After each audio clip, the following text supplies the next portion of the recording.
ka-Gems! Ako si Chris Jill Dagsan. At ako si Sopian P. Dumanhog at ito ang Gem Radio. At ngayon, pag-uusapan natin ang impeachment ni Vice President Duterte. Ako ito si Chris Jill Dagsan, nagbabalita.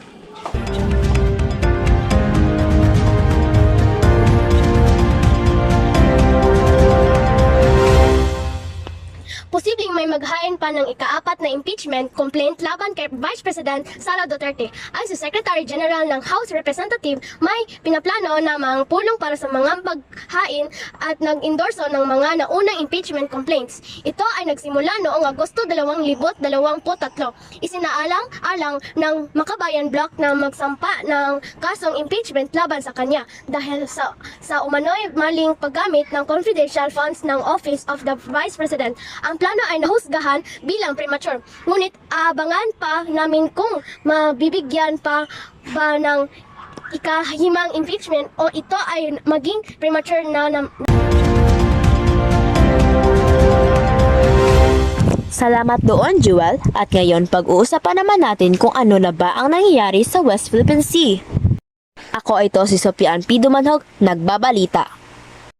Tiniyak ni Pangulong Marcos na patuloy na ipagpalaganap ng Pilipinas ang proteksyon sa teritoryo nito sa West Philippine Sea sa kabila ng mga aksyon ng China. Binanggit niyang magpapatuloy ang mga barko ng Coast Guard at Navy sa pagpatrolya at pagpalakas ng mga karapatan ng mga mangingisda at haharapin ang anumang banyagang barko na lalabag sa mga katubigan ng Pilipinas. At ngayon, pag-uusapan natin kung ano ba ang nangyari sa Santo Niño Festival sa Cebu.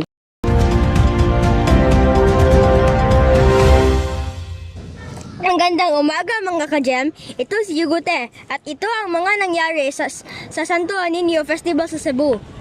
Sa loob ng 32 taon, ang Sinulog Festival ay isang tradisyonal na selebrasyon sa Cebu City na ginaganap tuwing ikatlong linggo ng Enero.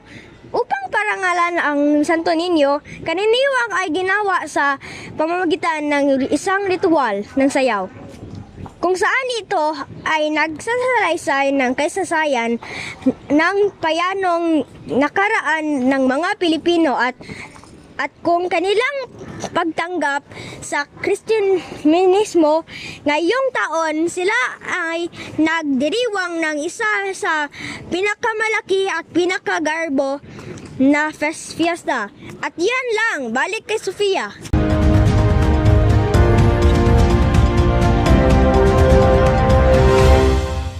Maraming salamat, Hugo. At ako na naman ito, si Sopian P. Dumanhog, nagbabalik para magbalita kung ano ang nangyari sa LA wildfire.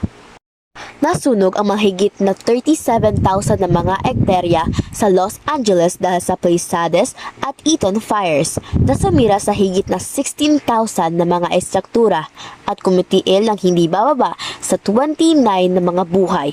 Pinalakas ng malakas na hangin at tagutuyot. Maaring umabot sa $275 billion ang kabuuang pinsala.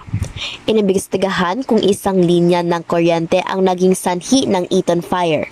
Patuloy ang mga hakbang sa pagbangon, kabilang sa $2.2 billion plano sa muling pagtatayo ng mga paaralan. Ngunit maaaring maantala ng hanggang 18 na buwan dahil sa burokrasya.